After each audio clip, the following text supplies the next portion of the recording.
So we were sleeping here, and we'd appear in a big boom above us.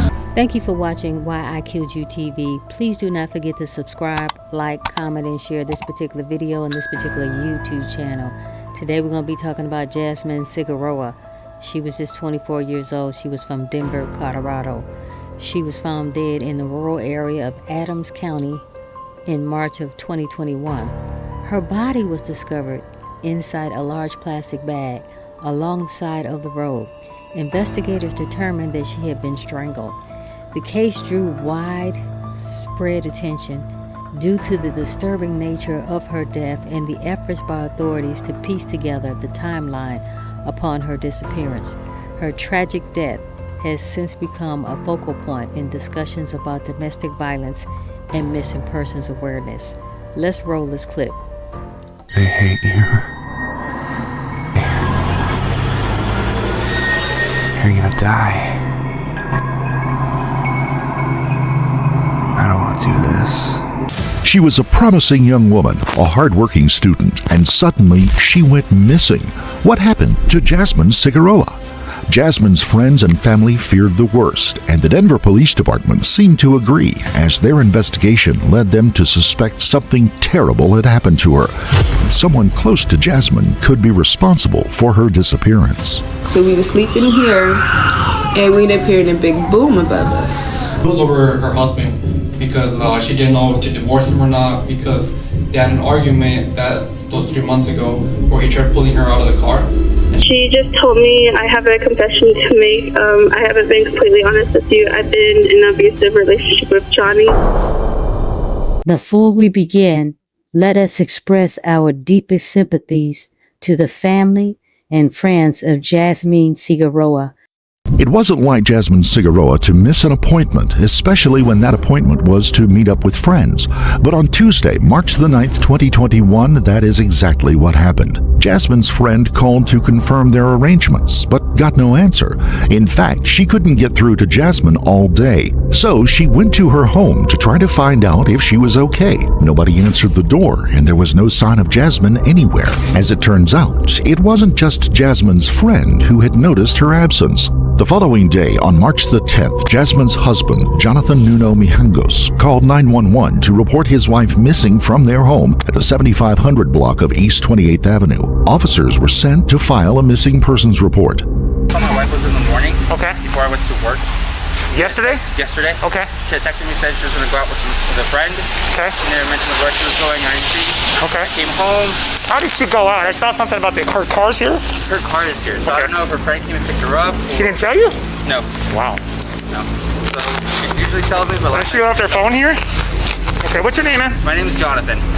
Do you have any place that she could be that we could try? We have a friend in Colorado Springs. And you've tried them? They haven't heard anything? No, I haven't heard anything. Has she done this before? She has gone out before, but she usually comes back. Really? Yeah. But she's gone out, just not told you? She's gone out and told me and just comes back, or she doesn't tell me, she forgets and she comes home. Oh, really? Yeah. Okay, and this is since yesterday morning? Yesterday morning. Okay. So I saw her yesterday morning, and when I came home, she wasn't here anymore. But it's not like her to be gone this long, right? No. What's her name? Jasmin. Has she wanted to hurt herself at all before, or? In the past. Yeah. She's had tendencies, so that was like before we got married. And I don't mean to be negative, I'm just thinking, have we tried hospitals at all, or? I have not tried any hospitals. Okay. You work for Centura. Yeah. Jonathan had told the officers he hadn't seen his wife since the morning of the 9th, before he went to work at 9 a.m.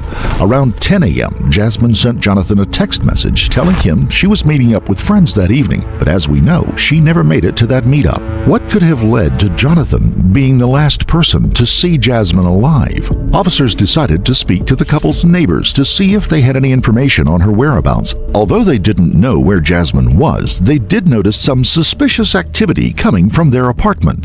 When I knocked on the door, I mentioned that we were here in regards to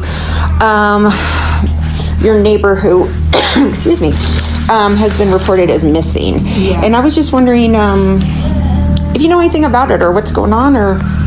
So, not yesterday, day before. So the 8th? The 8th, okay. Right? Because our son had a doctor's appointment at 11. So we were sleeping here, and we'd appear in a big boom above us. Okay. The 9th. The appointment was on the 9th? Okay, yeah. Thank you, sir. Okay. Yeah. It was the 9th, 'cause, 11 o'clock appointment. So, we was all sleeping here. We hear a big boom, and it woke us all up. Was it 11 a.m. or 11 p.m.? A.m. Okay. And normally we thought it was the dogs running, because that's what we normally hear, but this boom was a huge boom. Okay, they have dogs? Yeah. Okay. So after we heard the boom, you heard the dogs barking. So maybe it was like they're just running, playing with the dog, because then it calmed down. Okay. So then we still laid here for what? It was like 20 minutes before we heard the car. And it started up, and I was like, I hope it don't wake up the baby, because it's a loud car. What kind of car is it? It's a Cooper, Mini Cooper. A Mini Cooper? What color? Red, with a white top. Okay. So it is normal. It started up and sat there, because that's what she normally do. She would get in the car, she would sit there, do what she has to do, and then she'll pull off. So then that happened yesterday. Okay. And then it seemed a little weird. It's kind of a little hesitant when it was pulling off. It's not the usual noise. So okay. We didn't pay it no mind. We ended up leaving, get dressed. I want to say, wasn't the red car gone before we left? Yeah, all the cars were gone because we share a garage. You share a garage with them, okay. So we can always see or hear her coming in, or always cross with her. Mm-hmm. But then that evening, I realized the white car was in the garage. And I'm like, normally they will switch. Okay. I don't know if it's some of their routine, but sometimes you'll see the white car in there, and then he'll move for her to come in to park her car. Okay. So then yesterday when it happened, it was kind of weird, because as we was leaving, we was coming, he was leaving, because this is around the time I get off of work. I get off by like midnight. Okay, so late last. Yeah, it was late, because around 10 something, the white car was still in the garage. When I got home. On the same day as the doctor's appointment? Mm-hmm, this is all the same day. Okay, so the 9th about 10:30 or 10ish at night. My nephew was here, and my sister came and got him around 10:30ish. And that's when we realized the white car was in the garage, and we was like, yeah, okay, they just switched out. So then I ended up leaving to go get him from work, and when we come back is when he's like moving the car out. We're coming in. So, and that was after midnight then? Yeah. Okay. So then we didn't pay it no mind. We're in here, he's relaxing, I'm getting baby together, and then we hear the Cooper come in. So I'm thinking maybe she came home, because you can hear it, and he backed it in like she normally do.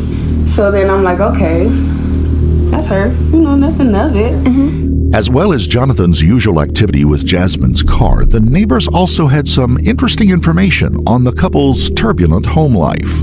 Have you heard any other disturbances up there? They always argue a lot. Okay. Like when we first moved here, you would hear them argue all the time, And he would hear more of the argument because he leaves more than I do. I'm here with the baby. Okay. So he's heard them argue plenty of times, and I guess she was like, yeah, I'm leaving. And then I guess she would threaten him to leave. But it was entirely possible that Jasmin had walked out on her marriage to Jonathan, especially with his aggressive temper. Jonathan was arrested in 2019 on suspicion of domestic violence and charged with second-degree assault after he was accused of trying to choke Jasmin. She dropped the charges and was soon back together with her husband. It seems that things didn't work out from there, and the relationship continued to break down. But for Jasmin to walk out and disappear without telling a single friend or family member was behavior out of character for the young woman, and it left a lot of people worried, including the Denver Police Department. To solve the mystery and to try to find Jasmin alive, officers would question her closest friends and family in hopes that someone might have vital information on her whereabouts. Those family and friends revealed a marriage in crisis and a relationship on the verge of breaking down completely. Jasmin had confided in one of her friends and described to her just how bad the relationship had been over the years. So when she did confide in you, what did she tell you about what was happening? She just told me I have a confession to make. I haven't been completely honest with you. I've been in an abusive relationship with Johnny, and I've gone to the hospital a few times because of it. And she has tried leaving, and he apparently has tried leaving too, but they always come back together. Okay. But she says she went to the hospital a couple times? That's what she told me. I honestly didn't. She told me about it, but I didn't know the extent of it. Gotcha. So she didn't say like how she was physically hurt or anything like that? She just said general response like he would hit me, but no other explanations if it was with fists or anything else. Okay. What was your impression of Jonathan when you were around him? What kind of person was he? Was he quiet? Was he outgoing? Something else? Hanging out with him with Jasmin, he seemed more outgoing than Jasmin. He would ask me how work was, and then he shared with me that he wanted to become a physician's assistant at one point. So I honestly thought the relationship was taking a turn and that he was changing and wanted to get his life around. So I just believed in that. I did not expect for. Jasmin and her friend had spoken on March the 6th. The very next day, Jasmin had spoken to her brother, Francisco, via text message. Francisco also had information on the relationship that might prove useful. Is it usual for you guys to communicate with text messages, or do you guys call each other on a regular basis? It's pretty normal. Well, for me, we had an argument about three months ago, so our communication wasn't the best. She would still text me though if she was gonna go out. Hey, I'm gonna go out to Colorado Springs with my friend, and she would let me know. Okay. But she would always text my dad every morning, like, hey, how are you doing? How do you guys wake up and stuff like that. And on Monday, that was the last time he didn't get a text that morning. And then, Tuesday, we found out that she was missing from the police. Okay, all right. Francisco wasn't the only member of Jasmin's family that did not approve of her relationship with Jonathan. He claimed Jonathan was abusive, both mentally and physically. Jasmin had fallen out with some members of her family on numerous occasions, mostly because of something her husband had done. But on one occasion, he took things just a little too far. So you mentioned that you guys had a falling out 3 months ago? What was up with that? It was over her husband, because she didn't know if to divorce him or not, because they had an argument those 3 months ago where he tried pulling her out of the car, and she called us. And she has like really bad depression and anxiety. Mm-hmm. And I was talking with her, and she told me she's like I don't know what to do. And I told her take the best decision. I can't decide for you. We know that the best decision for you is to leave him. But I can't, tell you that you have to take that on yourself. And she started getting therapies. She went to a couple within the last 2 months that I remember. And this Tuesday was her last one. Actually, it was at 1 p.m. That's what she had on her calendar. She said she was getting therapy? Yes. Okay. All right. I'm going to come back to the therapy. Yeah.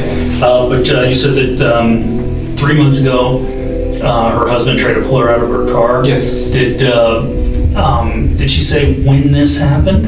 Or I'm sorry, where this happened? It was by her apartment. Okay. We actually went to see her. The cops were called. Okay. They had an argument. She didn't remember what she told us what it was about, but she wouldn't get out of the car because she didn't feel safe getting out of the car and going into the apartment with him. Mm-hmm. And she called us and called the police. And the police did arrive, they talked with him, and they made him leave the area. Okay, so Denver police were called? Yes. And you said that this was back, would have been beginning of December, that sound right? Or it'd be probably September, around September actually. Okay, all right. That'd be about 4 months. Okay. And do you know how that ultimately resolved itself? She ended up living for herself for around 2 months. And then she got sick, and he wanted to take care of her, and he stayed, And then, that's how it went on. And okay, and when she left him back in September, October, whenever this was, where did she stay? At her apartment. He left with his parents. Oh, okay, so he left. She stayed at her home over on 28th. Okay, all right. It was clear that Francisco didn't like Jonathan, but it is unlikely he would suspect him of being involved in his wife's disappearance. That was until he paid a visit to their home and noticed something out of the ordinary. After you talked to Jonathan, you went over, got his permission, got his key, yeah. Went back to their address over at 28th to Did you see anything out of the ordinary there? No, everything seemed fine. I mean, the only weird thing is that her stuff was there. I also didn't find any of her shoes, which was kind of weird. Okay. Do you know how many pairs of shoes she typically has? Let me see. Like around 3 to 4 pairs. So all of her shoes are gone? Yeah. Anything else out of the ordinary? Her car was incorrectly parked. Okay. Yeah, she would never let him drive it. So, and I mean, it's a Mini Cooper. She knew how to park it anywhere, and especially in her garage, she would always stay perfectly straight. And this time it was tilted with the point towards the left and the back into like the other neighbor's garage. Okay. And I understand you talked to the neighbors? Yes. Okay. And that wasn't all that aroused Francisco's suspicion, as surveillance footage of the couple's Ring camera appeared to have been tampered with, and only a couple of people had access to it. Do you have access to your sister's Ring account? Yeah, I can get on it right here on her phone. Okay. There's one thing that's weird on Tuesday, which is the camera was off from, let me put the day, from around 11 p.m. all the way till the morning of Wednesday. The camera was off until 7 a.m. Does anybody else have access to that camera? Jonathan. Okay. All right. So far, the investigation had produced more questions than answers. So, to try and make sense of it all, Jonathan was brought in to help police with their inquiries. Let's go back to Tuesday then. So why don't you just take me through your whole Tuesday, pretty much from the time that you woke up Tuesday morning till the time you called 911, I assume, and had an officer come out. So Tuesday. And just so we're clear, we're talking about this last Tuesday, which would have been March 9th. Yes. Okay, all right. So on Tuesday, woke up at 6:30. Are you guys on the same thing? No, okay. All right. No. So you wake up at 6:30. I woke up at 6:30. I walked the dog quickly, came back, took a shower. Mm-hmm. Went to use the restroom. Was being a guy, so I was scrolling on Instagram. She opened the door, was like, "You're not even in the shower yet." I'm like, "No, I'm sorry." Like, this is why you're like running late. I'm like, "I know."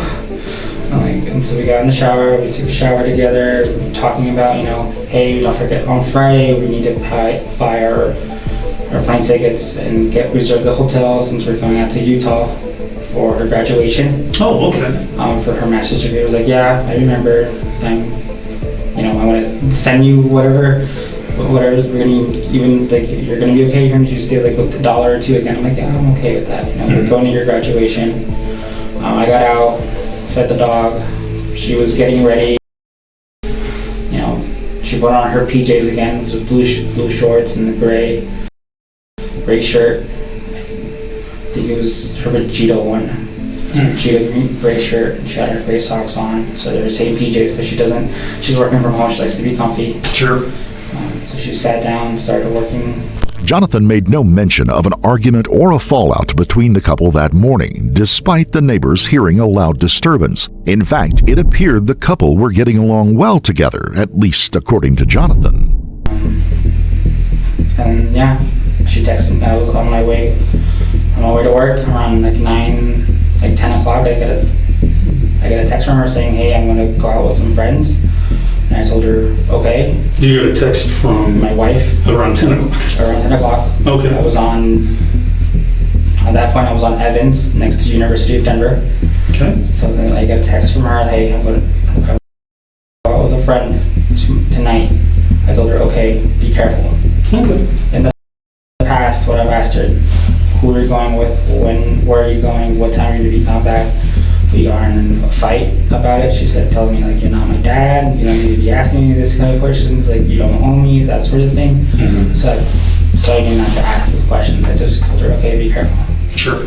Jonathan's story remained consistent throughout. He claimed his marriage to Jasmin was happy and healthy, and that they had made plans to start a family in the future. But according to everyone else, that was not the case. He also described his every move during March the 9th. But little did he know the investigating officer had more information that he was letting on. All right.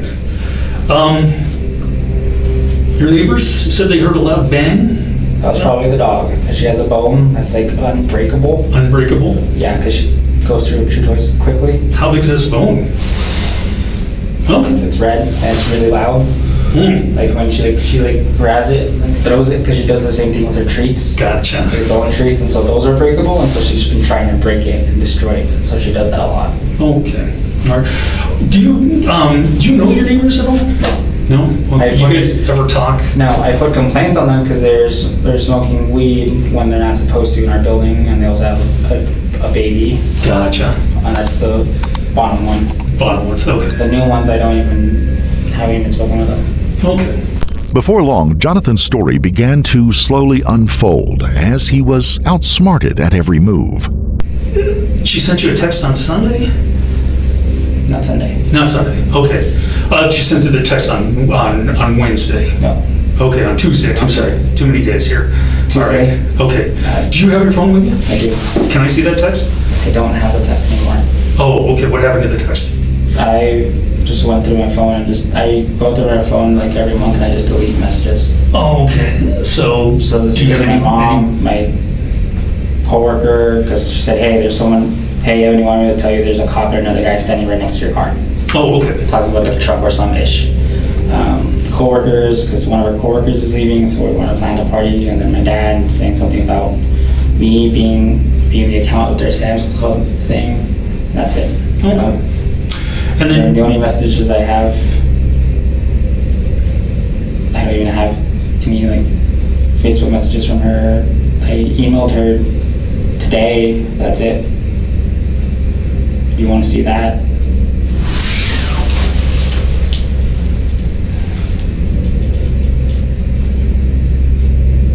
okay, and that was sent Today. 7:34 this morning. I had to be at work today at 7:45 to cover for a provider. Okay. For a provider today. Okay. The interview would only get worse for Jonathan as the investigator presented testimony from his neighbors that would tear apart his story piece by piece. Now, does she ever let you park her car? Yes. Okay. To get a practice. Okay. All right. In reverse. Because I guess one of your neighbors said she's real particular about being in the lines and being squared away. She's really particular. Okay. All right. Well, let's talk about that garage, because my understanding is that there's 3 bays in there. Mm-hmm. Everybody, 1, 2, and 3, each have their own assigned spot. You've got your own assigned spot. No, my wife has her assigned spot. So assigned spot. Okay. Well, I'm sorry. When I say what yeah. Where do you park your car? On the street. Okay. Is it always in the street? Or there's like somewhere I can park it in like the back, because there's parking lots in the back. That doesn't seem very fair. She's staying at home and her car's sheltered, but you got to park your car out in the street when you're coming and going? Mm-hmm. Oh, okay. All right, well, to each their own. So how long has her car been parked in that spot? Since we moved in there. Oh, okay, she doesn't drive it at all? She drives it, but what do you mean? Well, it's parked over at the house right now. We know that. Did she last park it, or did you last park it? I last parked it. You last parked it. When did you last park it? I don't even remember. Okay. Maybe Monday? Monday? Yeah. Okay. But the investigator had testimony to suggest Jonathan wasn't being as honest as he made out.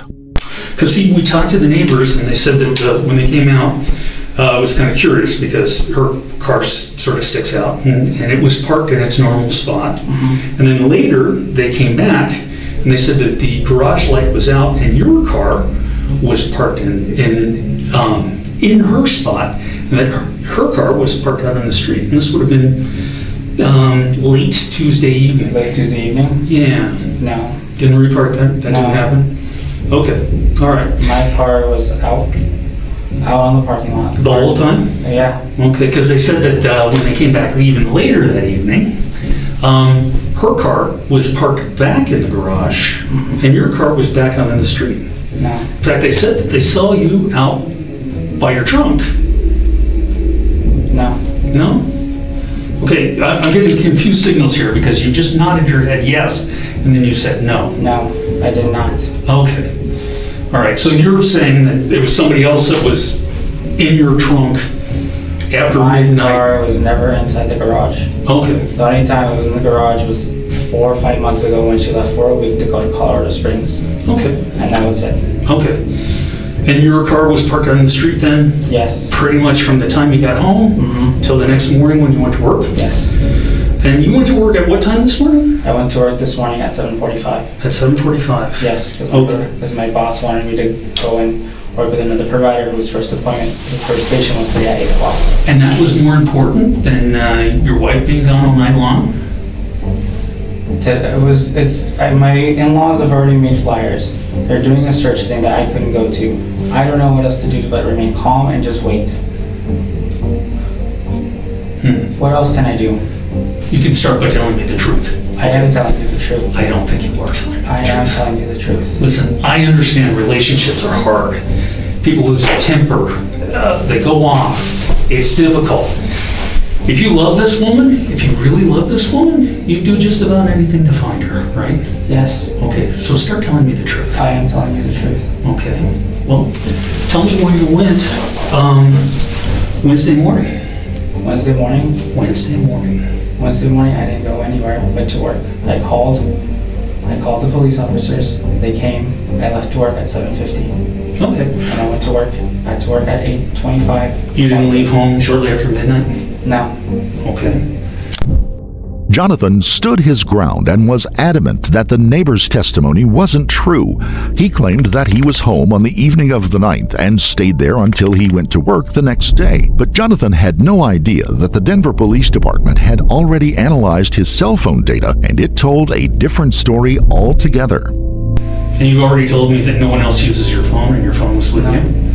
Okay. Do you know how cell phones work? Yes. Okay. Tell me, maybe in your own words. They are with the satellites.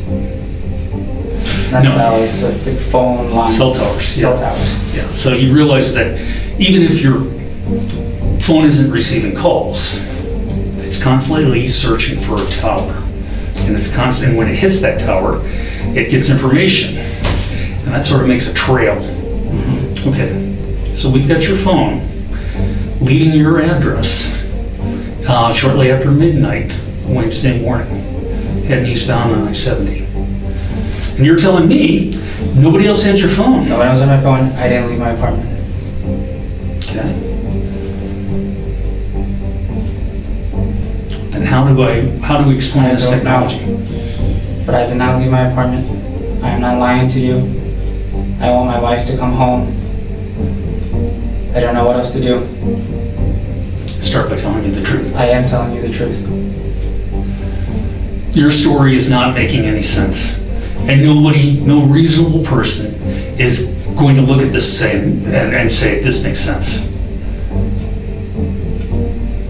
Like I said, if you guys had a falling out and something happened, now is the time to get it out, because people make mistakes. And this investigation isn't going to go away. And we're doing a lot more than just checking your house and your car and her car. And I'm not going to go into details as far as what we're doing. But now is really your opportunity. If you made a mistake, I did not make a mistake. I didn't do anything. I did not. And if I'm not under arrest or anything, I want to leave. So I can at least go and do something to find my wife. Now you're interested in finding your wife? I've always been interested in finding my wife. You didn't even go in the bedroom when you came home. I don't usually go into the bedroom if I don't need to go into the bedroom. You don't normally sleep in the bedroom? No. Have you been sleeping on the couch? No, I have not. Okay, do you guys normally sleep in the same bed? Yes. Okay, is there some reason? But Tuesday night, I was worried I didn't want to sleep in the bedroom. I wanted to sleep in the living room. Wait for her in the living room. Again, that makes absolutely no sense to me. But I do believe you when you say that you went to bed around 1 o'clock. That much is true, because that's what time we have you coming back. Shortly before 1 o'clock. Cell phone data placed Jonathan at East 26th Avenue and Powhatan Road between 12 a.m. and 1 a.m. That area was a fairly quiet road and was the perfect place to go for anyone who might want to try to hide something. The Denver Police Department knew this and suspected that's where they would find the answers they were looking for. I think you guys have been fighting a lot, and I think things were not going well, and I think at some point a line was crossed. Somebody might have been hurt, it might have gotten worse, and I think now you are doing everything in your power to try and hide that. No.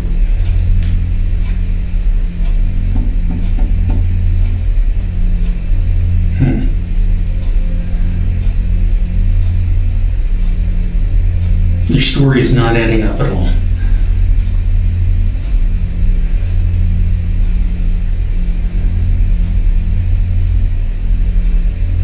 Listen, I don't think you're a bad guy. And like I said, if you made a mistake... I didn't make a mistake. Now is the time to let us know, okay? Fine, I did leave my house at midnight. Okay, what happened? I just drove. I just drove. That's it, that's all I did, I drove. I couldn't sleep.